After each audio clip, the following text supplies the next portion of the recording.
Woo! Hey, why you do that, Rachel? Come on, stop. You stole my cold open. Good morning, good afternoon, or good evening, whenever you're listening. Welcome back to another episode of the We Got Y'all podcast with Ray P and Rich. Um, it's your girl Ray P, as y'all know, but I am joined by my amazing co-host, my dear friend, my partner in crime, partner Nim, all of that, my road dog. Hey, Rich, what's going on? What's the word? What's the word?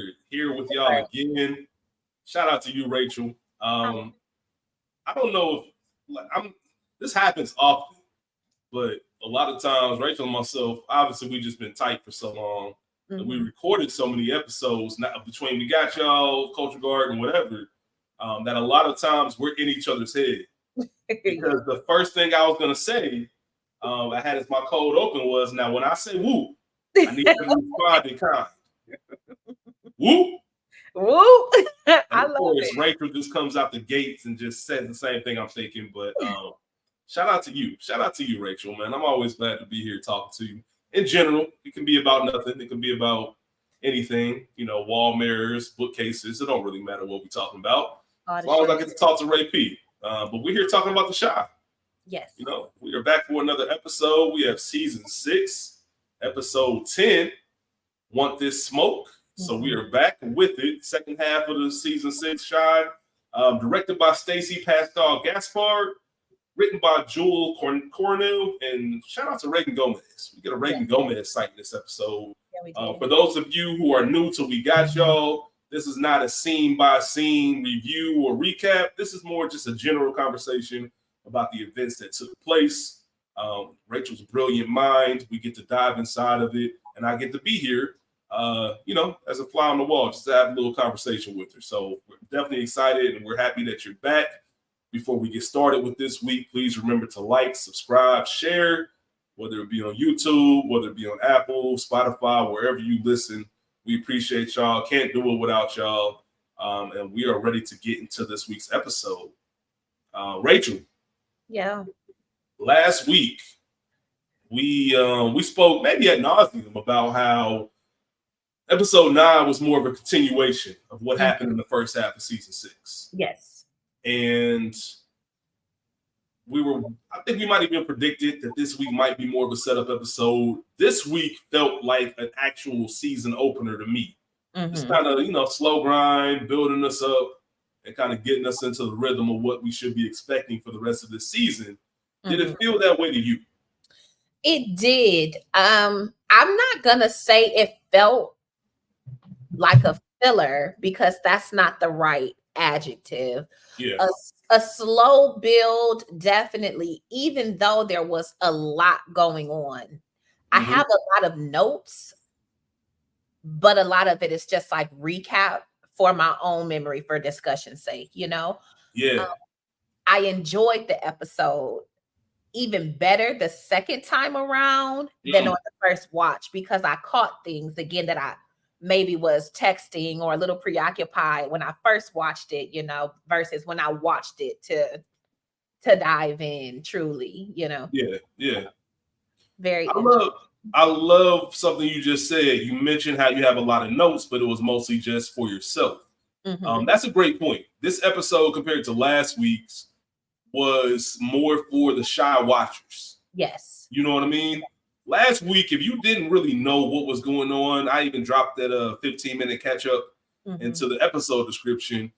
But last week, if you didn't know what was going on, you kind of had a feeling like, all right, then there's some smoke going on. There's this, there's that. It didn't take too much calling back. All right. All you have to really know is what happened at the end of the first half of season 6. Yeah. Where this episode, I think, dove into a lot more of those season 6 happenings, even previous seasons, certain characters, and you get a look at where they are compared to where they were, especially when you talk about Shad and his situation. If you weren't caught up on the Chi, you don't know what's going on with him and why everybody's asking about Deja and Tierra. You're just kind of lost. So I'm glad that it kind of got us, and that's why I said it felt more like an opener because we're kind of rehashing everything that happened versus one main event, which they had to get into. I understand why they did it last week. You had to get into it, but now we're kind of starting and seeing what the angle is. And I'm excited to talk about this episode with you. Wasn't as eventful, but doesn't mean it wasn't good. It was a very enjoyable episode. And I like to see where we think some of these characters are headed. So, with that being said, where do you want to start this episode? I want to save my Emmett thoughts and discussion essentially maybe for last or somewhere. I don't want to keep the door open with Emmett. Yeah, I got a question about Emmett, but we can save that. You shouted out Reagan Gomez, and she's tied into the Emmett story, so I'll save her. But I'll kick us off with another cameo that we got: the king, the legend, Brooklyn's very own Kadeem Hardison, as Linnea's Professor Gardner. Yep, Professor Gardner. I loved seeing him. So a little background, I'm sure y'all all know I am a Cosby kid. I care about victims, but I don't care what y'all say. I've never given A Different World up. You have to pry it from my cold dead hands. Cannot do it. So I love that we have Kadeem Hardison playing this professor. Lena Waithe's production company is called like Hillman Grad. So the imaginary college or the fictional college in A Different World is Hillman. So I love that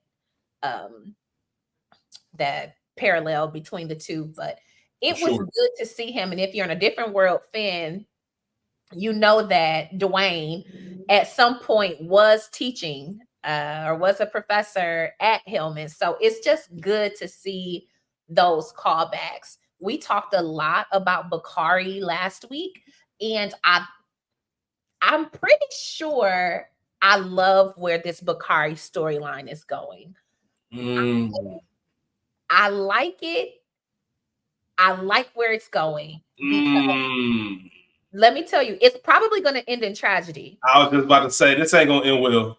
No, he already, and once he put it in the atmosphere himself, that he's probably going to end up dead or in jail, he's probably going to end up dead or in jail, maybe by the season's end.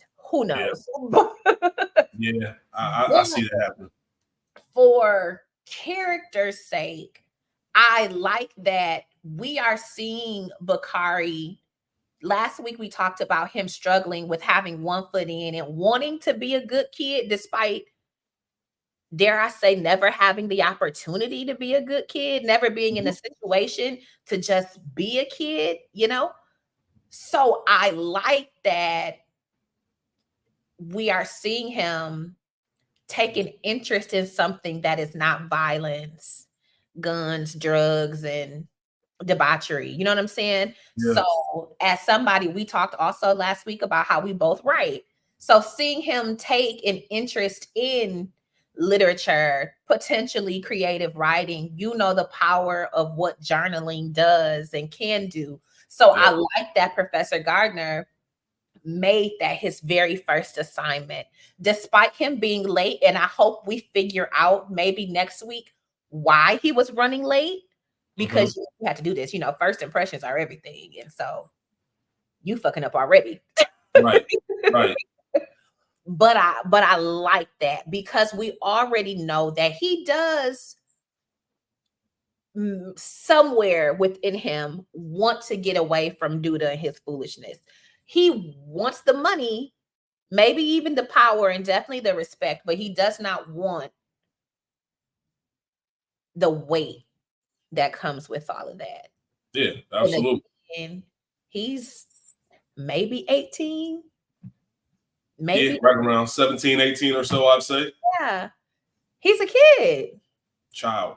He's a child. And so I like that we see, I am not even like that we see, I am hoping that we see Professor Gardner really, really take him in and see something in him, much like Papa's father did. And maybe he assumes the role of positive male figure for as long as we continue to have Bakari on this side of glory in those bars. Facts. That was very well said, Rachel. So Bakari is a perfect example. What's that? Troubled youth. Yeah, troubled youth, and just it's amazing what happens when you introduce new things to people and how they catch on and new interests. Now, can you make the argument and say, well, Bakari knows what school is, right? He knows what school is. He didn't have, he dropped out, whatever you want to call it. However, I say two things. One, you're young and you're trying to get it how you live. South side of Chicago. All right. Tons of youth, no matter where you are, it doesn't have to be Chicago. Tons of youth fall victim to that. Second, once you get a little bit maturity, and if you've been to college and you can always already understand, college is completely different from high school. Yes, it is. There's a certain freedom and a certain maturity and a certain want to, I guess, for lack of better terms, that comes with that. You feel like more of an adult because it's a decision you're making. There's some people who look at college and say, oh, there's nobody going to be checking on me or doing attendance and I won't get in trouble for skipping. Nobody's going to call my peoples, whatever, blah, blah, blah. Yes, that part is true, but you'll see where that gets you real quick. Absolutely. There's also that side of, hey, I'm excited to wake up. I'm excited to make my schedule. I'm excited to go to this class and learn these new things and kind of expand my mind. And you can tell when Lene invited him to class and he's in there, he kind of sees like, whoa, like this is what y'all do. This isn't the same, being homeroom by 7:40, be at your first class by 7:45. This isn't that same type of situation.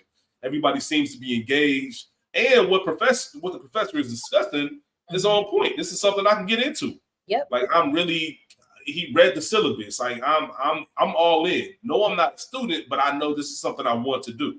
Yeah. And the fact that he even had an opportunity to, have Professor Gardner as a mentor. For sure. And somebody who can kind of help him find his own voice and find his own words. I think that says a lot. For those of you who don't know me as well, I coach youth sports. I really care about youth and just making sure there is a positive influence. I've always said that. Side note, I'm a big component of being qualified.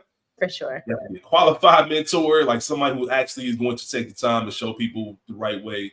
But there's something that Professor Gardner, and if you're taking anybody under your wing, you kind of know that feeling. Like this is a starting point. This person is at a starting point, and I see some potential, and I see some things in them. Maybe they'll disappoint me. Maybe they'll disappoint themselves. And at that point, you kind of wash your hands of it. You let them choose their own path. You don't force it.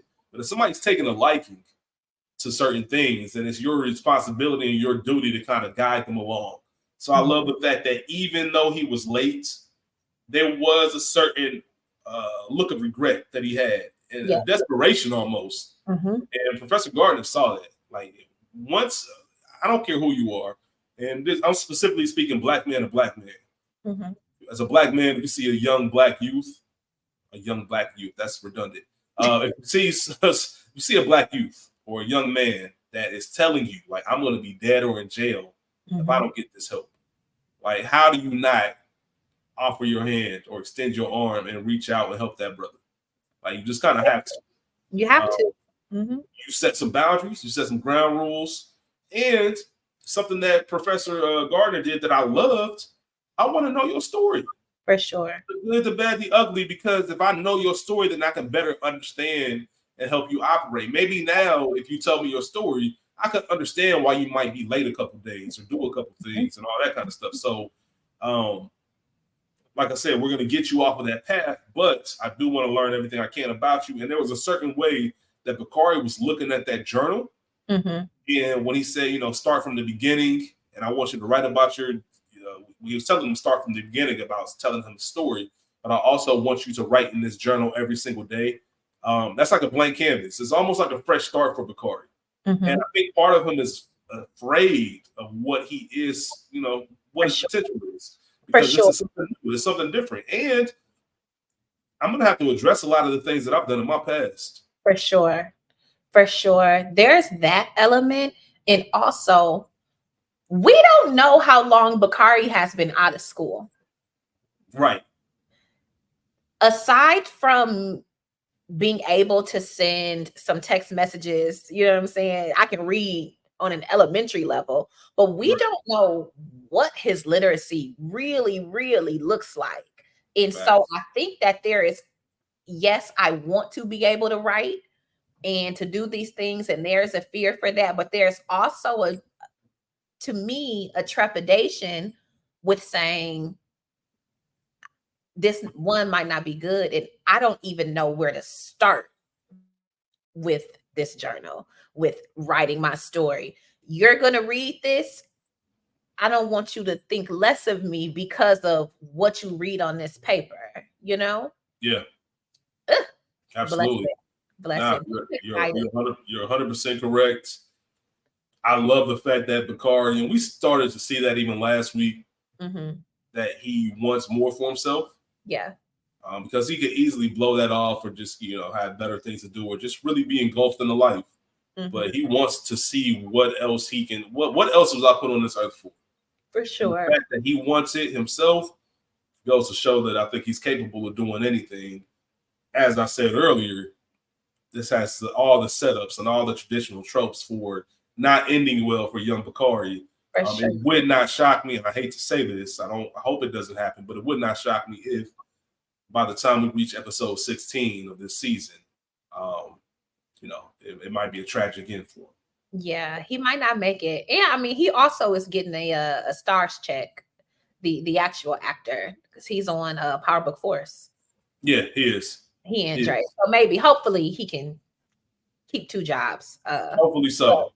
I'm very interested just because I love a good character arc. I love a redemption story, and if Bakari can have one, if Trig can have one, maybe. Hopefully that same thing goes for Bakari. Speaking of That would Trig, I knew right off the bat that Trig was going to get caught up. of As course. soon as the episode opened with them digging up this car and all of that, I was like, "Oh, Trig is done for." He, I felt like, I don't want to say they didn't do a good job, but I felt like it was too on the nose to open the episode with him giving this speech and having these flashbacks, and now we see the car being dug up. You know what I'm saying? I would have maybe liked that to have been broken up a little bit more and not as connected, because for me, that was a dead giveaway that he was about to be caught up in Mm-hmm. the episode. I didn't think it would be next week. I knew within the episode that Trig was about to be caught up in some shit behind that car. Yeah, and that's usually how it works. That's why and they say own your past, right? Mm-hmm. It's hard to own your past when it's filled of Yeah, crime and things that are going to for get you put sure. away forever. Sure. Um, so who knows what Trig carries with him every single day, and you can see it at the opening when he's Mm-hmm. giving his speech about mental health and wanting to open up a mental health center in the South Side. Obviously, doing the right thing and wanting to go down that path. But even while he's giving the speech, he has the flashbacks of his life and Yeah. all the times he's messed up. And Mm-hmm. we know that Trig has a sketchy past and kind of dipped out on his brothers, Yeah. comes back, he gets mixed in with Duda. There's a whole lot of stuff going on. Sometimes you mean well, but it still goes south. Yeah, for sure. And go ahead. No, I'm sorry. I was like, I actually don't even want to call him Victor. Like, I'm still calling him Trig. Yeah, he traded. He traded. He's always gonna be traded. Sometimes it is what it is. Mhm. And even when we talked about Bakari and wanting to find who you are, find your voice. Mhm. Trig is or Victor in this sense. Yeah. It's starting to look like he could become a politician. He really could make an impact with people or the mirror, ironically enough. However, like you said, Rachel, as soon as this car gets dug up, as soon as that trunk is opened, Mhm. and I hear that woman say jackpot, I already knew what it is. Yep. And you know how this is gonna work. And I love one of the lines, I believe, when Trig and I was about to say Jason, when Trig and Shad were talking, and what was the line? Niggas like that always win because they don't give a shit. Yeah. Right? And he was talking about Duda not winning. He wanted them to lose. Like, no, niggas like that always win. Yeah. Like that's how they do. That's how they operate. They don't really care about who gets mowed over in the process as long as they come out clean. For sure. And I know that happened later in the episode, but I knew just like you, Rachel, like, oh, this is gonna come back. This is gonna land on Trig's lap. Yeah. And we see after he gives this speech, he's getting ready to pull off. He gets snatched up. Yeah. He's put in a black van. What did you think about Douda having him in the warehouse and trying to figure out what's going on? Were you surprised by that? What did you think his motive was? I knew it was Douda, but I believe that Douda knew that Trig was not the shooter. Because if you've put in enough work for me, if your nickname is Trig, short for trigger, I know for a fact that you know how to shoot. A marksman, if you will. Yeah.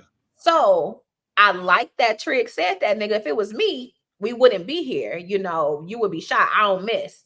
Douda knows that as well. And so I believe him to have been trying to smoke Trig out. Like, tell me, here we are. Tell me who it was. You know what I'm saying? Yeah. So I took it. So I looked at it from the perspective of Douda. And I looked at it two different ways. Okay. One, episode 9, last week's episode, they were still questioning, because remember, they were trying to find Rob at the hospital, and they weren't able to.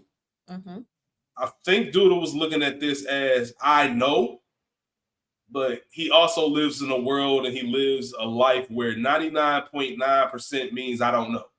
I want to be 100% sure. Since we haven't laid eyes or touched Rob yet, let me just double check and do a full sweep. Yeah. Just to see who else is out there, what else the streets are hearing. Right? To your point, Rachel, he knew 100% that wasn't Trig. But the second part of why he did that, when you a person in Douda's position and when you're starting to grow enemies, everybody. Sometimes you got to remind niggas you can get touched. Yeah. Regardless if I'm in your radar or not, like I can pull up and have somebody come get you anytime I want to. For sure. I don't care if you leave in city council meetings. I don't care where you at, bro. Like you can get touched.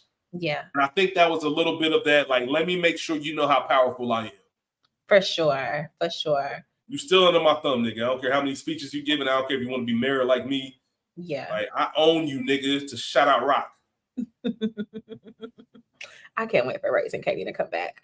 What did you think about Bianca being there for that? I thought it was odd. That was very odd. I didn't really understand. Maybe you can help me understand that part. It just didn't make sense. I don't understand what what was she going to, other than, all right, once again, let's look at this from Douda's perspective. If I'm Douda, the only thing that comes from you being here is that you're able to tell someone what happened. Yeah. You're not adding any kind of value into what I need done. I'm not even asking you to do anything. So why are you here? So I didn't understand it. I feel that. I'm also a little conflicted because there's no reason for her to be here other than when we met Bianca at the first part of season 6, we learned upon her introduction that she and Douda have a relationship. And it's not all the way on the up and up. Clearly, we know.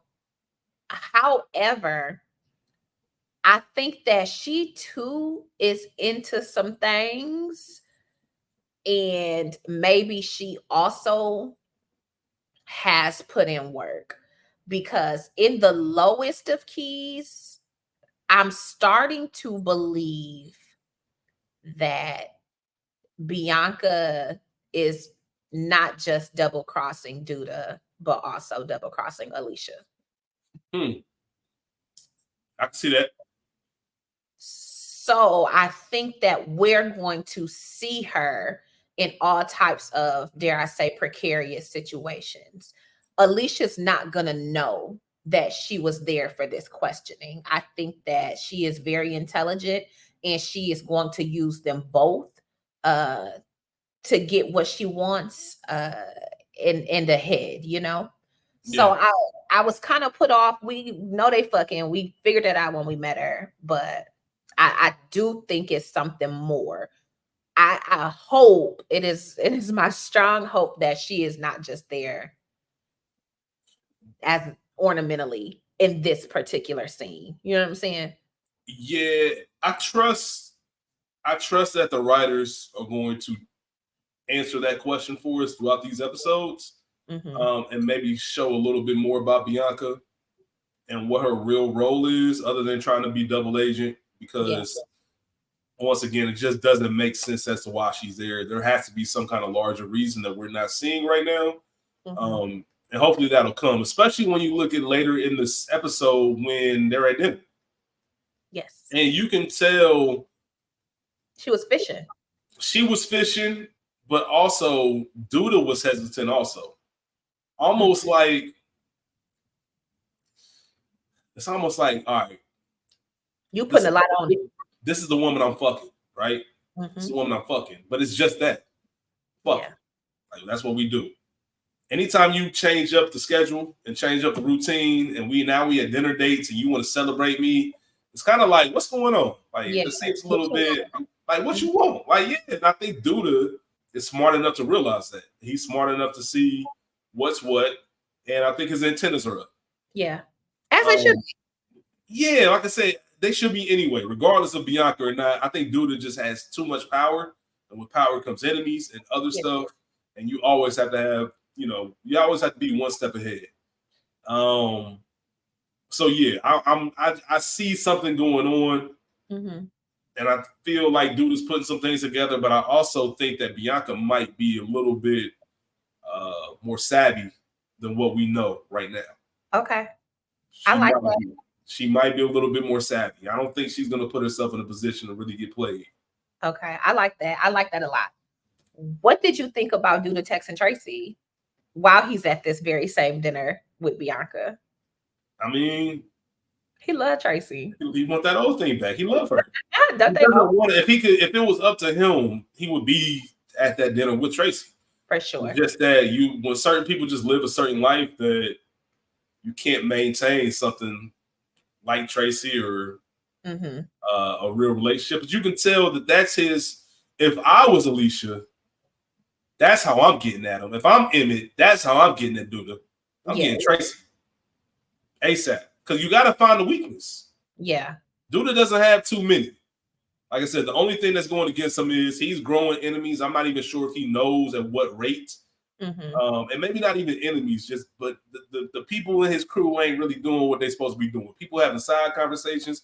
Yeah, we ain't cross Douda, but also we shouldn't be having these talks. For sure. You know what I mean? Alicia shouldn't be able to go to not Nuck, the other dude, I can't remember, and make the proposition. Yeah. When Nuck pulls up on Rob, like there, that he's looking for him. We know we trying to put eyes on this dude. Yep. You making your own side deals. Like if your shit is strong, then those aren't happening. No, they ain't happening. So it's set up for the empire to crumble. I feel like Douda has a trick up his sleeve because he's just one of them type of niggas. But we'll see. We'll see. We shall see. But yeah, Tracy, I'm 100% getting at Tracy. Yeah. I'm doing a setup with Tracy. Now, to convince her of it, I don't think that can happen. Regardless if she fuck with Douda or not, I don't think she don't want bad to happen to him. Yeah. I don't think she wants to be involved. You know what I'm saying? Yeah. She doesn't want anything to do with him. But he killed her baby daddy. You think she would get him back? You think she would conspire? No. I don't either. She's not really, really built for it, for real.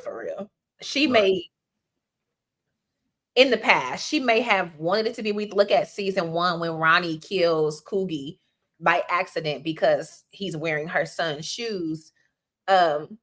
She was all for it, Yeah, redemption. You can come live back here, even though you've been drunk and homeless, But as the seasons went on and we saw some evolution for her from her character, she really wasn't about that. I think that at first she didn't mind Douda learning that he wasn't just Otis Perry, this amazing mayoral candidate, all of this. Right. But it's so much more than what she's bargained for, and knowing the level of violence that he's capable of, I think it's just too much for her.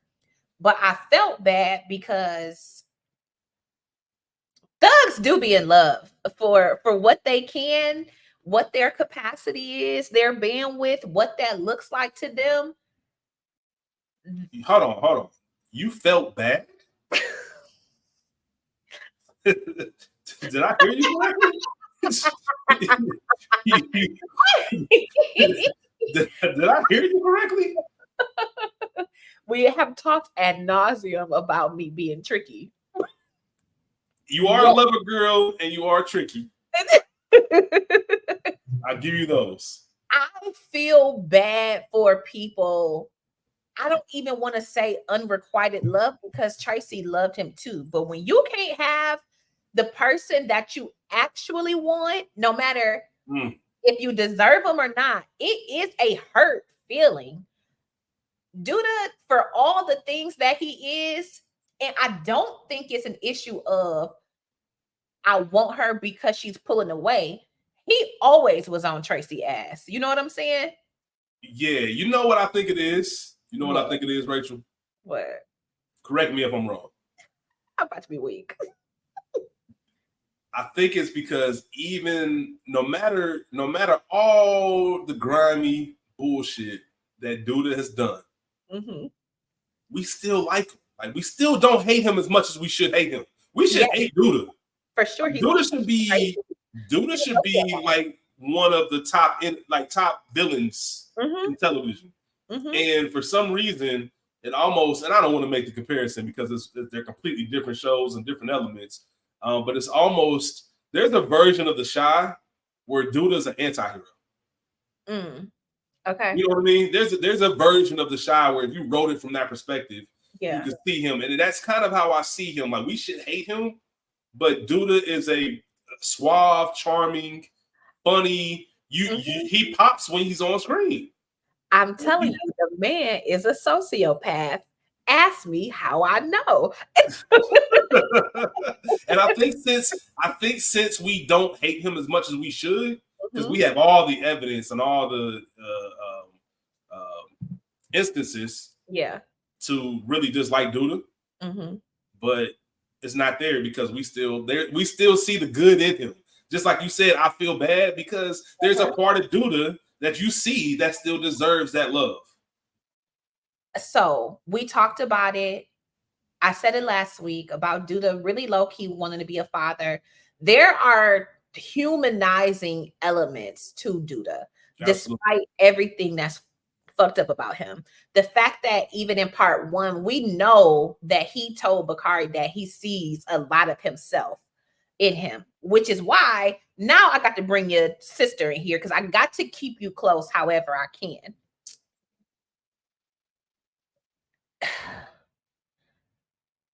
Charm is the Bible. Charm is deceitful.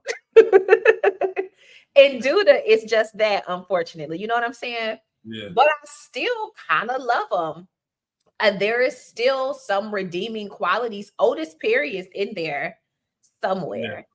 Yeah. Unfortunately, money, power, respect, male ego prevents us from really seeing that. You know what I'm saying? Yeah, absolutely. I get it. I would be very curious to see what we get of the rest of the season of he and Tracy. If we see her, I'm more curious. Go ahead. I don't know. That might have just that might have been a one-off. I'm more curious about him and Bianca. Okay, I am too. I think that Tracy ship sailed. I don't think there's anything that can happen for them to reconcile or get back together. Maybe it's not a reconciliation. Maybe he ends up like kidnapping her. Like, bitch, you Tracy? Yeah. My goodness. Now we're going down a whole new path. And I can see it. And we still won't hate that nigga. You ain't never had a crazy ass nigga pull up on you. Well, maybe I've done the pulling up. maybe you did the pulling up. Exactly. Maybe I've done Not the too pulling up. much, Yeah, I but like what you said though. I like what you say. Otis is still in there somewhere. he's still in there somewhere. Mm. I know we kind of shifted a little bit off of Trig, but we saw him come back from his kidnapping essentially into the men's circle. How do you feel about that? He came back, he was visibly traumatized or at least upset. He didn't say why, but came in, shifted the energy of the room. But what do you think in general about those sharing circles? We also had the Vic Mensa cameo, who is Lene's older brother. Shout out to him. Shout out Yeah, to shout out Big Mensa. what did you think about all of that? I thought it was odd considering what just happened. Mm-hmm. Especially how much Trig is pushing the mental health agenda, Mm-hmm. which is very important. And I think it's dope that the show was taking that route. Mm-hmm. One thing about that is being protective of other people's energy as well. Yeah. And I think that's just not the place for that. It is if all right. So Share. that's kind of talking out of both sides of the mouth, right? Because the whole purpose of this circle is to be vulnerable. Yeah. To kind of open up about certain things, but we know good and damn well that Trig isn't going to go into detail about what just happened to him, right? So if that's the case, don't cause concern to other people. When you coming in, your eyes swollen shut. You're visibly upset. We're trying to, discuss some real things or some basic surface level things. I won't say surface, but less dramatic things that are going on in our lives. And I just thought it was odd for them. Maybe he naturally went there or subconsciously went there because that was his place of peace. Yeah, His office. His office, yeah. But you also probably know that meeting's going on. For and sure. There's other things. There's another way to channel that and other people to talk to, because there are people you can talk to about Douda and who he is and what he's into, without involving everybody else. Because I just think it raises more alarm to what's going on. I just thought it was a little bit odd. I can understand it. It's just not something I personally would have done. Yeah, I would have rather he just went home. Yeah, just go home. Just go home. You don't have to come. Especially when we don't have, the episode doesn't give us a reason as to why he went there. Now, if he went there and something happened that makes sense. It'd be one thing, but for him to just go and be mad, yeah, man, take a drive, go do whatever you need to do, my nigga. Like, this ain't the place for it. For sure. I agree wholeheartedly. So, yeah. Speaking of relationships, I know we just talked about Tracy and Bianca and Douda. I just have one quick thing to say. Yeah. Gemma and Jake is over. Come on, dog. We just, they say, I forget who it was. They say when you break up with somebody, you've really been breaking up for half the time that you were together. So if you're together 5 years, you've been breaking up for 2.5 years. Sure. We at that point. I mean, it's over. Like, they just cohabitate. Yeah, this is the auntie in me. And at 19, I was definitely spending the night with niggas. Like, I was. But all of them sleeping together is a little bothersome to me. Like, you ain't got to go home. Why are you here? I don't understand that. But whatever. Jake lived with his brother, so rules are different when you live with boys. But side to all of that. Jake and Gemma are definitely over, and I know what it's like. Even though you love somebody, but you ain't really fucking with them like that. But there's still like that element of jealousy. Like, what you mean? You ask Kenya D'Amato. I could do that. Can you? But also, when Jake retorted what I thought you was with your boo Brittany or whatever it was that he said in reference to her, you the only one who don't see. Everybody can tell that this is some funny shit. Gemma and maybe, again, these are 18, 19-year-olds. So, in her first real experience, she dated Kevin, Jake, and is now playing with Brittany, whatever it is that they are or are about to do. You know what I'm saying? Yeah. you ain't really got the relationship experience, dare I say, to even really know how to navigate all of these things. You haven't done enough. You haven't seen. So maybe she don't really know that she and Jake are over. But I think Jake knows, and the rest of us know that Yeah. that's Chop City. I love that you said that, Rachel, because you do have to, especially as viewers, if you have experienced life some, you're in your 30s or however old you are, it is important that you have to put your mind back back in the mind of an 18, 19-year-old.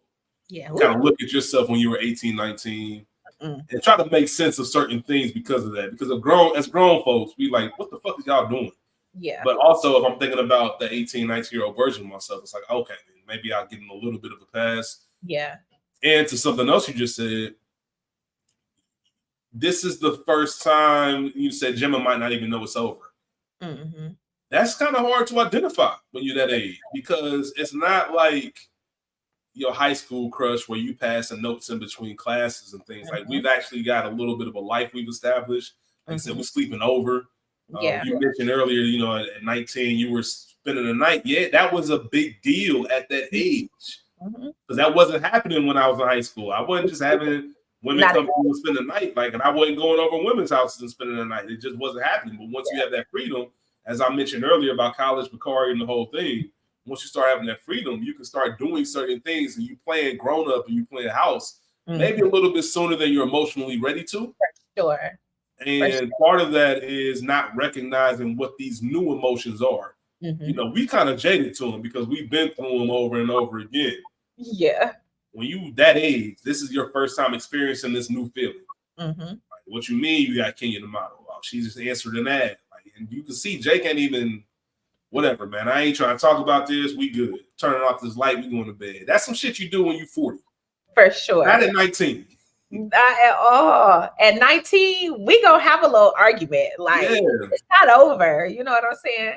Yeah. But I don't know. Jake also has the experience now of seeing Trig navigate Amani. So maybe he has a different perspective. Gemma's father has been single, and she just started fucking with Tierra. You know what I'm saying? Yeah.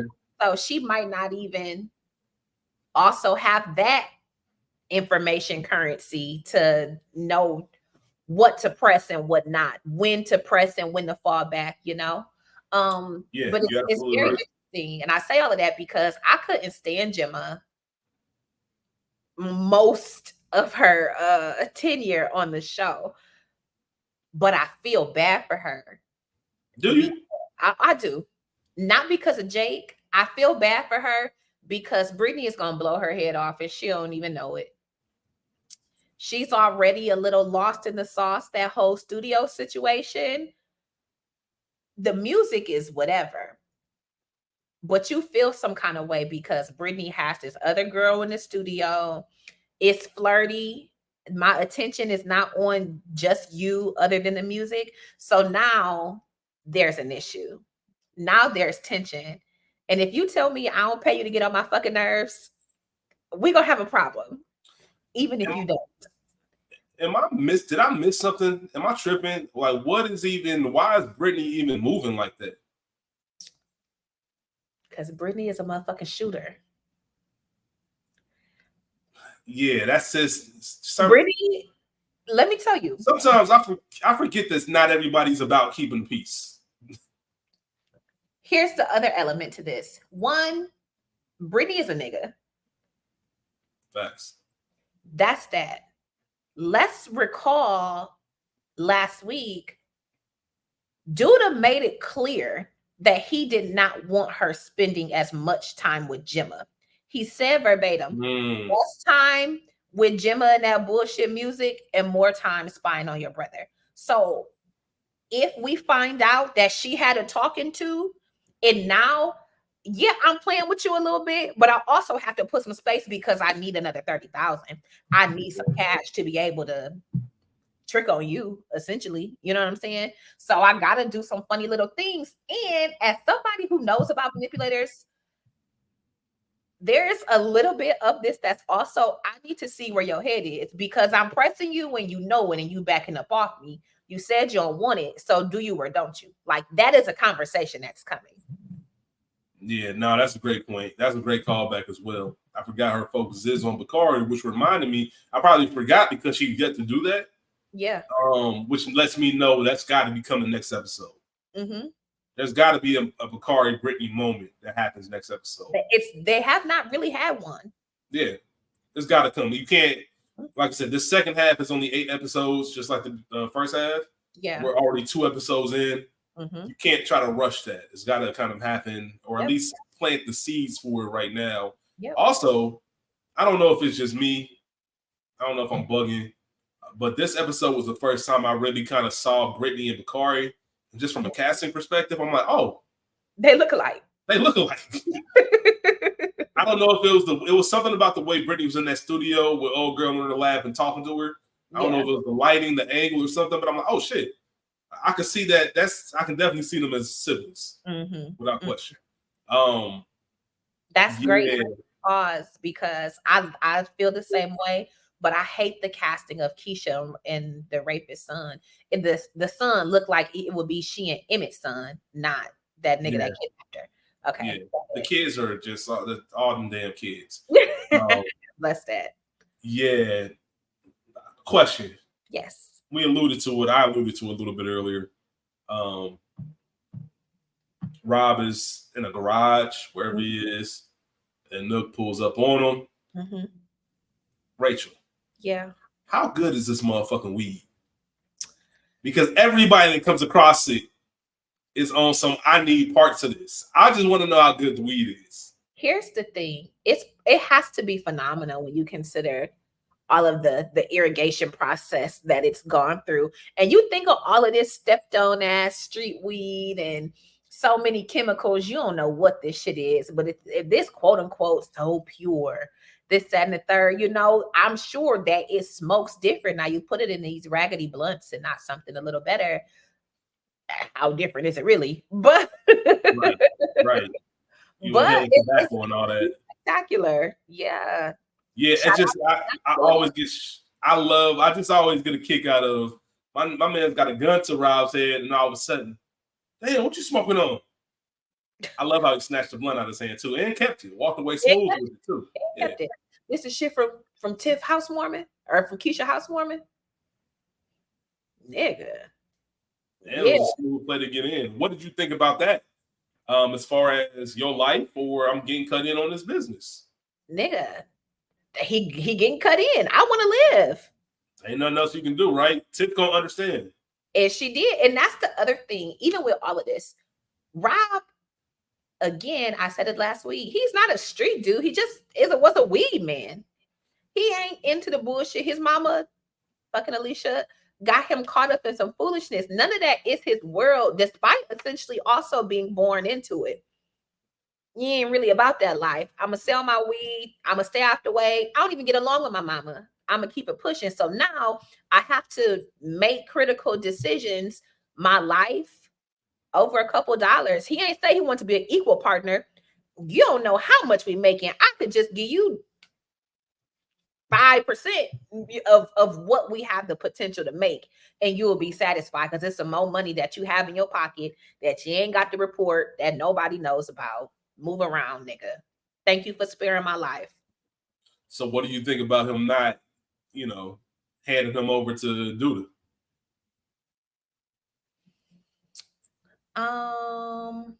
That's when empires start falling. Yeah. He said something, maybe it was to Bakari last week, about not a dream deferred, but basically knowing that all your dreams might not come true. Yeah. You might not always end up being a man. I think that was something that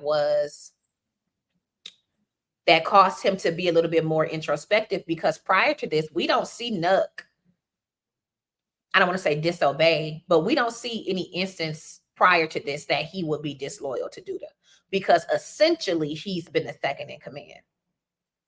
Yeah, that once again another great callback, Rachel, because Bakari and Nook did have that conversation, and you see that look on his face when Bakari said, "You ain't never won nothing else." He was like, "I used to. At one point, yes, but now I've been in this long enough to know this is what it is. Like, I'm never gonna be Duda. I'm not gonna take Duda's spot. I don't even want to go through the politics and stages of trying to take Duda's spot, of causing a mutiny or starting a mutiny, or a coup, whatever you want to call it. It's just not even worth it. Juice ain't worth the squeeze. Yeah. I realize that what I am is what I am. And I think when you combine that conversation with the fact of, if I can look out for self, if I got to drop on somebody and I can make it this is a win-win for me. Like, there's no way you can get out of this. Yep. Then it is what it is. I hold that over your head. Yep. Forever. You know the man I report to is looking for you. And you know when he finds you what he's gonna do to you. Yep. You want to live? Bet. Cut me in on this. I am curious to see how it is going to work out with the splits, because I noticed right away they did not talk numbers. They did not talk numbers. And if Nuck has been essentially the side man, you might know how the game go, but you don't necessarily know the business of the shit. And the fact that, remember when Tiff started this business and Rob had to get the 100K from his mom,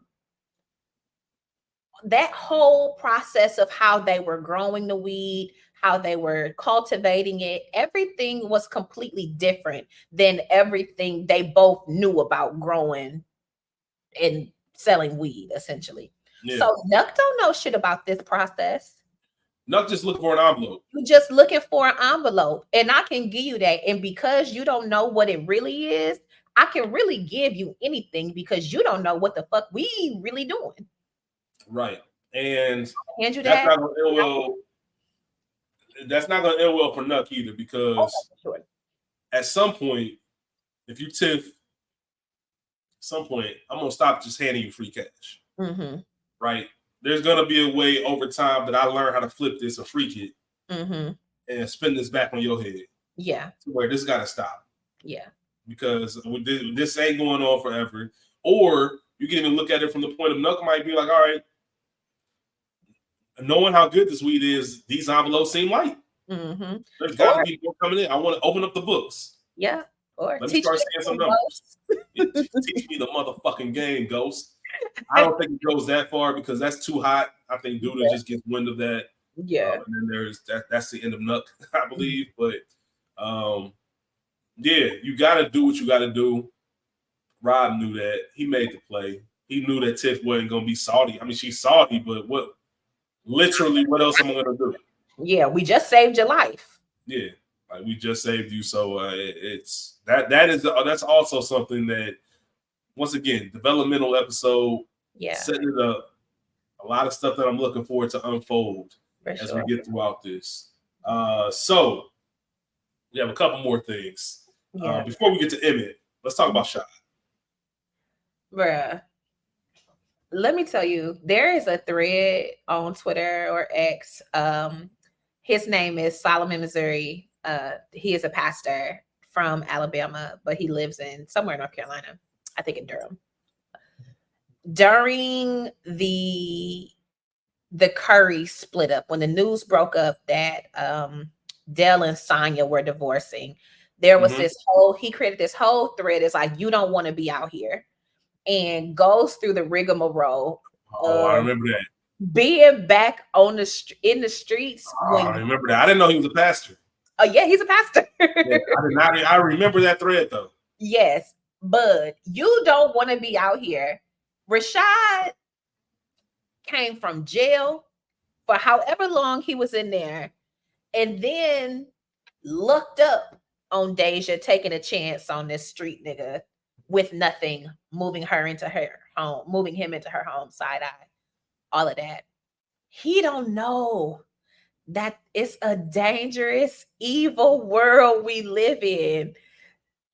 There is nothing that can really prepare you for the streets. And I want to ask you what he experienced. You know, you just outside, I want to buy you a drink, anything on happy hour. What do you do in an instance where a woman takes advantage and orders the whole menu? you got to be able to. All right, so you can't backpedal. You can. Don't get me wrong. You can, but you stuck. That's why I don't. I never even. First of all, if I offer anything, then it don't matter. You get what you want. It's cool. Yeah. Like, I'm offering it because I got it to spend, and I want to do that. He specifically said the happy hour menu. He did say the happy hour menu, but as I don't want to make this a man-woman thing, but as a person who just has a come up, a lick, like you came and approached me, I was chilling. You didn't have to do. You could have just came over, bought me a drink, whatever. Yeah.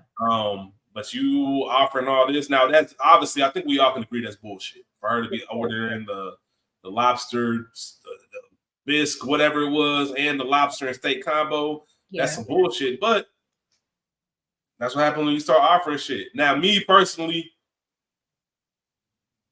what would have pissed me off the most is when she said, I don't share. I don't share. That would have pissed me off. It wasn't even to be about buying her shit. It's more so like I'm just genuine. I think we talked about this last week. I don't know if that was here or if that was Culture Garden. They started blending together. But we just talked about being courteous and how that is one thing that we both value.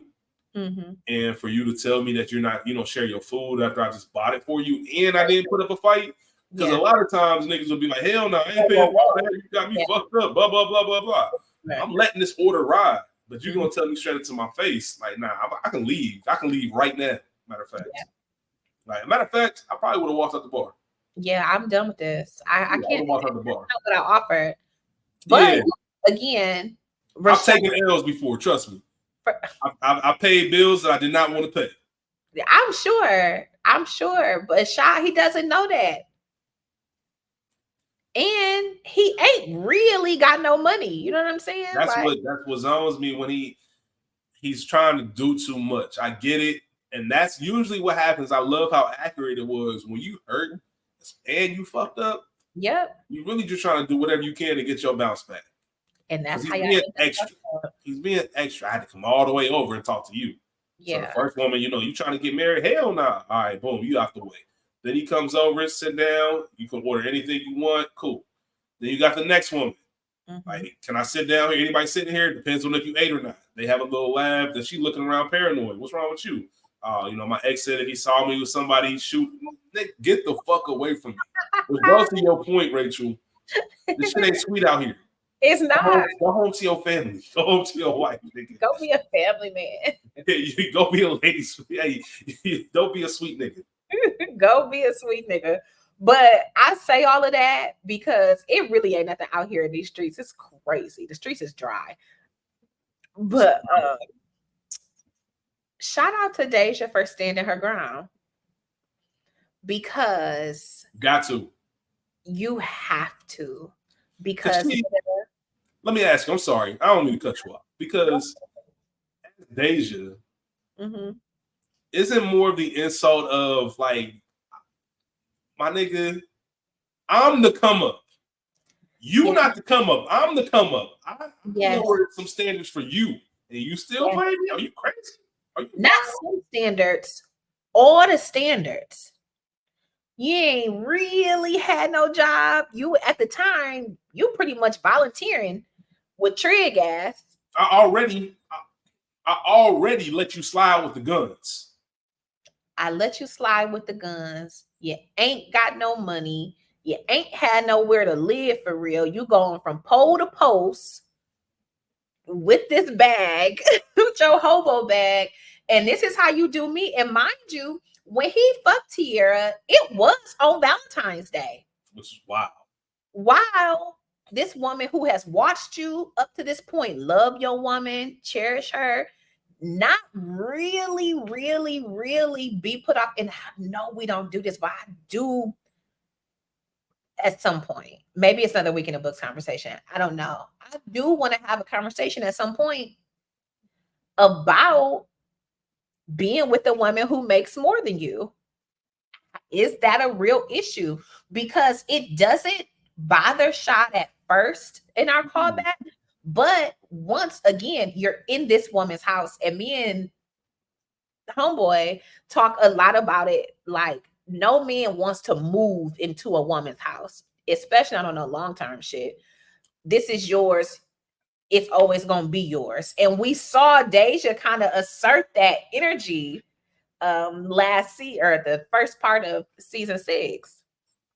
Like, what the fuck is you doing? You're upsetting the balance of my house. Even I want you to be comfortable here, but it's mine.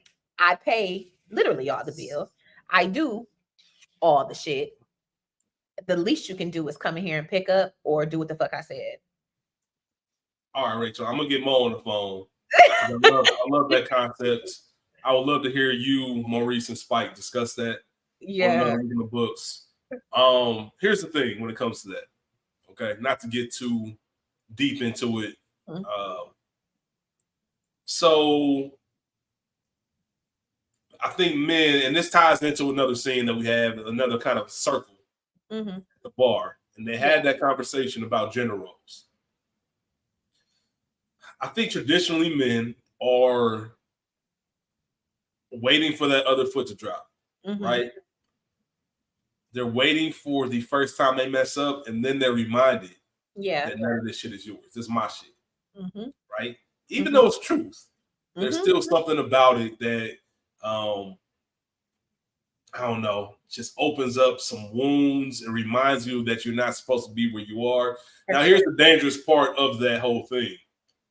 When you are in a situation, because you're right, no man wants to necessarily be taken in, right? However, depending on the bond, depending on the love, depending on the situation, I think you can accept that part of it. But let's put myself into it, right? Let's talk about it as if it was me. If that needed to be happening, if a woman had her own house and I'm dating her, and we get to a point where we're not buying a house together, you go ahead and move in with me. Okay, I can understand that step. However, there's got to be something that I'm contributing or a certain grind and hustle that I'm taking to make sure it ain't just that. Like, yes, I might, if I'm moving into your crib, I'm going to make sure I'm paying every single bill in your crib. Or something. I'm not saying everybody has to do that. I'm just saying for me mentally, there would have to be some kind of balance. Yes, okay. Even though it's your house, let me pay the mortgage. Like, let me pay all this and that and third, because I want to make sure I'm pulling my weight, because I don't like the idea of somebody saying, like, oh, your bum ass. Nigga, if it wasn't for me, you wouldn't have nothing, whatever that whole thing is, right? That's just a real thought and a real thing. And unfortunately, Shad is at the point where he can't contribute anything. And once you start getting too comfortable, there's resentment that comes. And that doesn't even have to be a relationship type of thing. You can have one of your best friends come over your crib and overstay their welcome. Ooh, baby. And it's just going to turn into something. Yeah. It's because you worked for that. For I put the sweat equity into getting this thing that I have. And you're just taking advantage of all, the fruits of my labor. And that shit ain't cool. And I feel the way about it. I'll tell you, I like somebody to be in my house. Side eye. Yeah. But I've had a gentleman say, oh, I could just see myself in here. There's nope. What the fuck? What do you mean? What do you mean? Like, I can see a life with you here in this space at my house. Tricky. Especially if the goal is, and I argue with somebody else about this all the time, like, if the goal is to stack here in this space so that we together can afford and get something bigger, better, newer, nicer, that's one thing. We are working towards a common goal. Ain't no room for nobody else in here. But if that's what we're doing, I find some room. And I got to really, really, really be committed to that to find the room, because otherwise I ain't doing it. But, there has to be a plan, Rachel. There has to be a plan. It can't just be move in, because then what? Like you said, Rachel, I love how you just said that. is the plan for us to stack here? Do you plan on buying a house and we get one together? Are we going house hunting together? Are we doing X, Y, and Z? Are you saving for down payments? Are you saving for canceling your debt and paying down your debt? Whatever it is, it just can't be you move in and we take it from there. Nah, there's got to be a game plan that goes ahead. And even like Quincy said, I appreciate him saying, do what works for you. Like I honestly believe that whatever works for you, for sure, make it work for y'all. Don't fold under societal standards. Yeah. I'm just the type of person that I couldn't get too comfortable because you just get complacent. Like you won't grow. You'll start being, oh, my girl got it. And just I don't know. It could be gender roles, and it could be toxic. To think like that, but there is something about me personally and how I view manhood, and feeling like I'm living off of my woman, not my woman helping me. That's a different thing. For sure, I want to be very clear about that. For sure, your woman holding you down and helping you is completely different. But for me to feel like, oh, this is a lick, I ain't even got to worry. Why do I need to worry about getting a house when my girl already got one? No, that shit not going to go. These are the thoughts of Kyrie Dean Richardson Jr. Not saying this is how you should do it. If you disagree, by all means, do whatever works for you in your life. Yeah. I just can't move like that.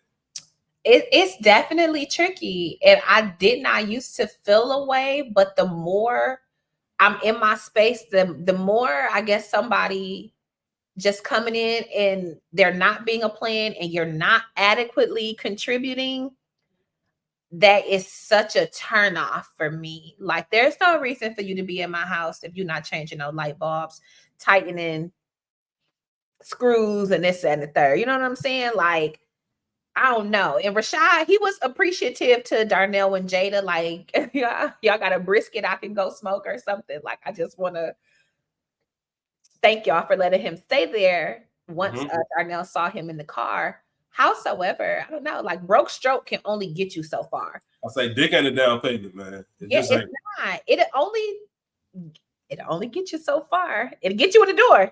Get you in the door for sure. That motherfucker. Not with somebody with some sense. But so all of that to say, I'm glad Deja stood her ground because I don't even think that Shad's apology to Deja was sincere. It wasn't. It's because if it was sincere, he wouldn't have been at the clubs trying to find it. What did he say? He was telling Trig, like, you know, my daddy said the best way to get over a woman is to get under another one. And Trig said, your daddy also let us smoke Black and Miles at 10 years old. Yeah. Like, so take with that advice what you want. Yeah. But you're absolutely right. If that was sincere, boombox in the rain, outside the window, baby, I'm sorry. Like, you don't just go with the flowers at her event and then try to pull them save face. Like, nah, you've been flirting with Alicia. You out here buying lobsters. Stop it, bro. You not for real. People think the grass is greener. You thought you was gonna get outside, get you something else to go lay up on and in. Nah, nigga. Audacity too. Like the irrational confidence that you have to just be home from jail with nothing really to your name. Yeah. Like, nigga, have you tried dating? Like, you feel me? Like you getting these real conversations with women and they ask you what you got going and you ain't got no crib, you ain't got no job. Like, that's only gonna get you so far. You better take this golden opportunity that God has blessed you with and make that work. Like, what are you doing? And you dumb enough to not even send a text message to the right person? Why are you sending this, bro? This shit. Let's stop. I don't even want to get into it, man. That shit crazy. Not even just that you fucked Tierra on Valentine's Day. You still was thinking about that little sex for months. Shit on him. Oh, she put that ooh-wee on him. You was ready to leave Deja if Tierra would have had you. You professing your love, your care, concern for this woman. When you got this whole other woman who's taking you in. Yeah. Whatever Tierra got, I don't want it. Yeah. Well, you see how it got Jim and Daddy. So bless her. Yeah, I want no parts of it because that nigga, even when he sent that text message, he didn't want to send that. That was for him. That wasn't for her. Yeah. I need to move on with my life. Sure. Not because he realized he was so in love with Deja. Like, nah, nigga. Tierra did some things to him. And a mess. Shout out to Deja for sending the thumbs up, the like. Oh man, my heart hurt for him still just thinking about that shit. That's how it be. Bless that. Shout out to Shy, man. Hopefully he gets it together. Shout out to Shy. Shout out to I guess Shy is getting together because Shy got him a nice little place to lay his head. Shy going into work for that roof over his head. Hey, Rachel.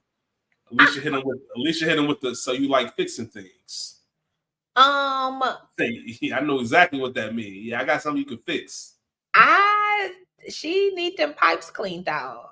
She need a good draining. I wonder where that goes. Oh, I wholeheartedly believe that Alicia is gonna manipulate Shad into trying to kill Douda as well. I believe that she is trying to build a little army. I wholeheartedly believe that. She said, "Oh, you've been to prison?" I was about to say, as soon as she said that, that makes sense. That's the intrigue. I'm looking at you. Yeah, you a nice looking young man. Okay, yeah, you might could do something. Oh, you basically live off the grid. You just got out of jail. You ain't got no bank. You don't trust nobody. You ain't really got no friends other than Darnell. Maybe somebody else. Please. Of course I'll let you come over. Yeah, you can double boat. Oh, you care about safety? Got it. Okay, I'm gonna see what I can do with you. Master manipulator. And if I got to get cracked in the middle of that, so be it. Yeah, you can change them locks in the morning, young man. That's it. That's it. Alicia ain't low. Nah, she ain't at all. She knows exactly what she's doing. Shout out to her. Shout out to her. Shout out to her. But yeah, I guess it's time to. Oh, also, shout out to Element Water. Okay. When they were in Alicia's kitchen fixing that sink, and she brought them waters in. That's Element Water, one of my favorite waters. They're not sponsoring us or anything like that. I just wanted to shout it out. I saw that bottle. I'm like, oh yeah, that's that good shit. That's some shit Alicia would bring out. So shout out to Element Water. Yeah, man. Let's go ahead and get into it, Rachel. Emmett. Emmett has absolutely no fucking sense. What the fuck is wrong with him? I couldn't even be Emmett's friend no more if I was his friend. Like, bro, you too dumb for your own good. What's wrong with you? He doesn't know. Emmett can't help himself. This is Darnell's fault for not being present in Emmett's life. Because he don't have no sense. You ain't learned about ain't shit free in this world. You still looking for a come up. You willing to get in bed with Alicia to get out of getting in bed with Douda? It's like a predatory loan. Come on, man. Shit just keeps going. You never paying that shit off. One predator to the next. He has no sense for all of this talk about having a gift of gab, to which he does. You can talk, but you damn sure don't listen, and you damn sure don't learn. I don't know what to do with it. Why are you outside? Because he tired of being in the house. You think and listen, Emmett ain't but what, 22? 23? Why are you outside? Knowing your head, like people want your head out there. But he also probably feels some level of protection because of what Douda asked him to kill Alicia last week. So he probably feels, I don't want to say untouchable, but safe-ish for the time being. Maybe because I think of things differently. I look at like a few steps ahead. Yeah. Anytime I make moves, I always try to put myself in positions of, I've said this before. And this is one thing I seriously do in my life. I say things out loud. I'll be saying them to myself, but I say them out loud. I like to hear how things sound if I had to explain it to someone. Because you realize how dumb certain shit sounds coming out your mouth. For sure. And you're like, oh, okay, then maybe I shouldn't do this. Because if somebody asks me, oh, why you get fired from your job? And I say, oh, because of X, Y, and Z, you realize, oh, that's a dumbass reason. Yeah. Got caught in boxes. Yeah, exactly. Got caught selling boxes on my day off. Like, that just sounds stupid, bro. Like, don't do that. Like, that might not be a good idea. let's say I do go out. I do need a date night with my wife. You know what I'm saying? My girl, it's all good. I need a night out, man. Life has been stressful. At some point, I'm asking myself, what happens if I run into Duda or his right hand or somebody next to him? How do I think that conversation is going to go? Yes, me and Duda had to talk. Duda gave me a task, but everything about Duda says, nigga, you should only be working on one thing right now. Yeah, for sure. I could have killed you.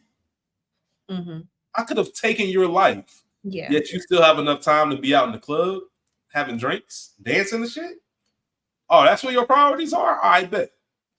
You have to think about these things. Like I know it's not a big deal, it's not the hugest, but even stuff like that where I'm like, Emmett, where's your brain at? Yeah. Like, you can have some time with your girl, get the kids away and all that, but it doesn't have to be out here in public when you know you got prices on your head. For sure. And then, like you said, tying it into the whole trying to get in bed with Alicia, trying to think of this game plan of maybe I could pit them against each other. When Rachel, you said it best. You're not like that, bro. These are master manipulators. Yeah. They make a living. They literally make money. Yeah. Off of deceiving people and keeping people under their thumb. You're not one of them, and that's a compliment. Yeah, shout out to you. Your arms too short to box. With Duda. Straight up.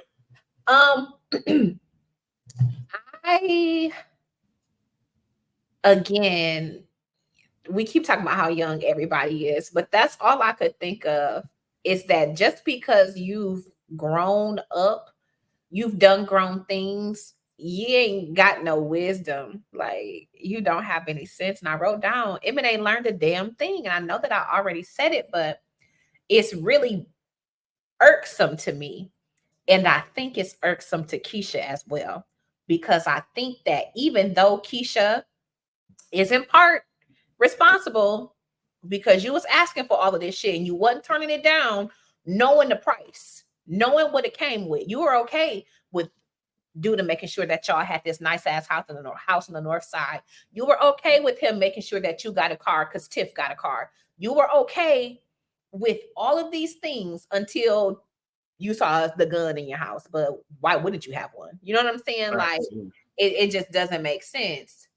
Howsoever, I think once, again, we shouted out Reagan Gomez at the top, you're out at the club for the first time in how long? And she said, I wasn't out like this, like them multiple days a week before I had a baby. Again, Keisha had just graduated. He was like 18, 19. Then you got kidnapped. And then you was pregnant. When would you have had time to really, really be outside like that, you know? Right. But when she saw what the apps look like for her, it was intriguing because, oh, it's really like that out here. Because here's the thing, and it's not necessarily one of my issues with the show. I would like for new niggas to be introduced, because the fact that everybody is going between each other, we talk about the South Side and how big Chicago is. They make it seem like it's a microcosm of even that. You know what I'm saying? I mean, I guess it is, but I know the South Side got more niggas than these. They got to. I don't love that. That was my thought when we seen Dante. Like, Tiff told me about you. How you know it's this Dante? It could be anybody. You didn't meet that nigga before. I was gonna ask you what you thought about Dante, you know, popping up and all that. I don't know. So if it was random, I'm gonna be pissed. So I have to believe that him popping up, we're going to see him again, and him with Reagan Gomez. Like, something has to come with that. I hope that wasn't just a random contractual obligation. You know what I'm saying? Yeah, it felt very random just because, I don't know. Even when they left the club. Yeah. Like, it was just, I told you, baby, them niggas can't hang. Like, there was nothing more to make me think that something was coming from that. Maybe we're wrong, but I don't know. I was really trying to find the angle in that and what the whole purpose was. Unless y'all was trying to like swing. Either that or just maybe they were just there to show that, hey, we watched. You know, here's another young, Dante, they out here. Yeah. They kicking it. We can't hang like they do, but that can't be the reason they were there. That can't be it. There's got to be some more. But I also think that Keisha's going to get pregnant. While also simultaneously kind of being over Emmett and all the bullshit because she doesn't want to go to jail for that nigga. And two, I think that she wants to live a different life. She hasn't really experienced anything. Like I said, high school, she was getting groomed by her track coach. Then she was fucking with Nuck ass. Then, I mean, Emmett, in between all of that, then you get kidnapped, had this baby, you was talking to the weird dude, but she don't have much more relationship currency than Gemma ass.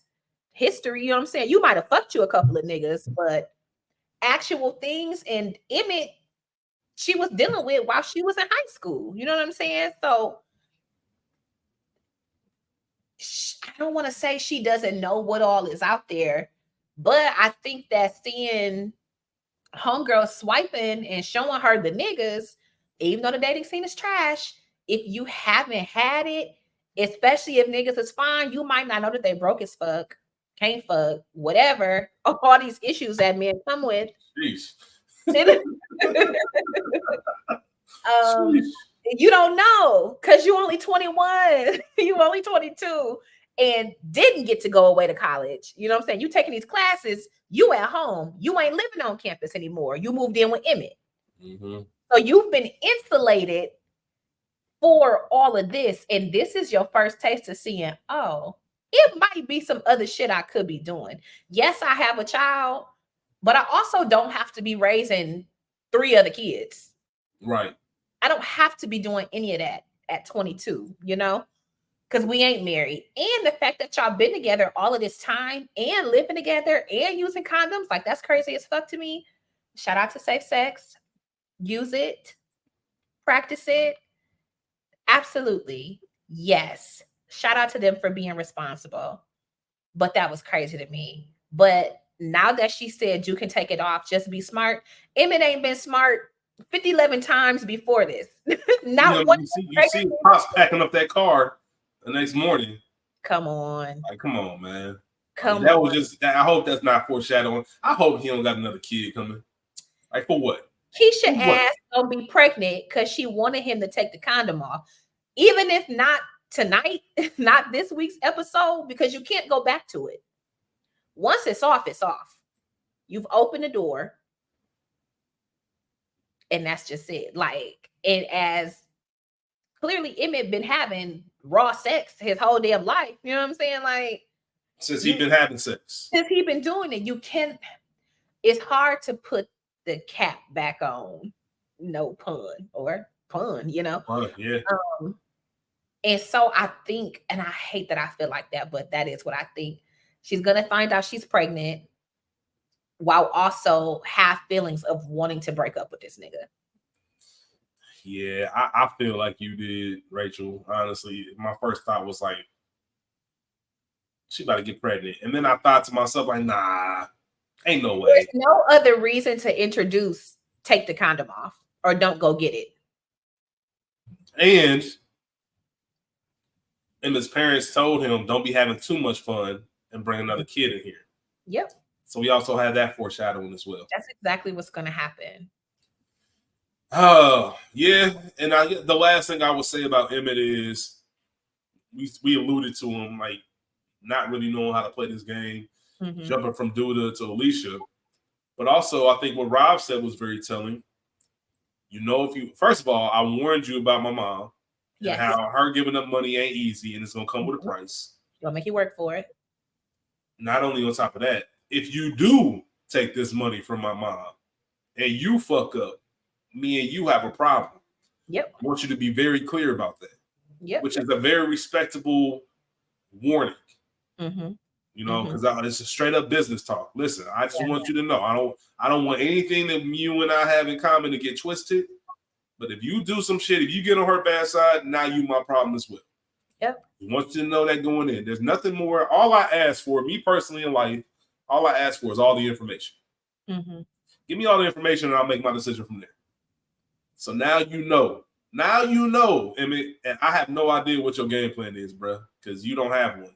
He don't know either. You figure it out on the fly, and that's a dangerous game to play. Oh, bless that. So I don't know.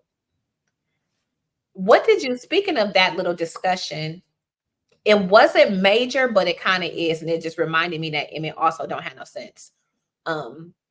When Tiff suggested that Keisha sell her dip or whatever it is that they were eating, and Tiff is the one who comes up with the idea that she should sell it, and she's going to be the one to invest in Keisha, and it should be sold at Smokey's, the restaurant that Emmett owns. For that to not even cross his mind, what did you think of all of that? It further goes into what I think about Emmett. Yeah. He's young. He just doesn't know. He just doesn't have any kind of, and listen, being young doesn't have anything to do with it. It's just more about how you prepare and how you envision things. There's people who expect things to happen to them, and there's people who make a plan and make that shit happen for themselves. And if you know that dip is that good and you have a restaurant, like that's the part that's frustrating, right? Yeah. Rachel, if one of the things if they weren't true, then maybe I feel a little bit better. But my nigga, you have a restaurant. Yeah. And you asking the question, where will we sell it? What the fuck do you mean where? On the corner. In that food truck that y'all abandoned. Like, what are we talking about here? You have a like, bro. Two locations of Smokies. Yeah, like outside of your back door, bro. That's where you would sell it. Like, what kind of question is that? Like, where's your brain? And it just goes into what I just said about Emmett. He doesn't have a plan. When you don't have a plan, man, life comes at you fast. For sure. But shout out to Tiff, man. Just once again shows her business acumen. Tiff has always been the brains of all the operations, clearly. Yeah. But yeah, Emmett is he's a frustrating character. He's in over his head. Like, this is not the life he should be living. Not at all. Not at all. He thinks shit's sweet, but it ain't.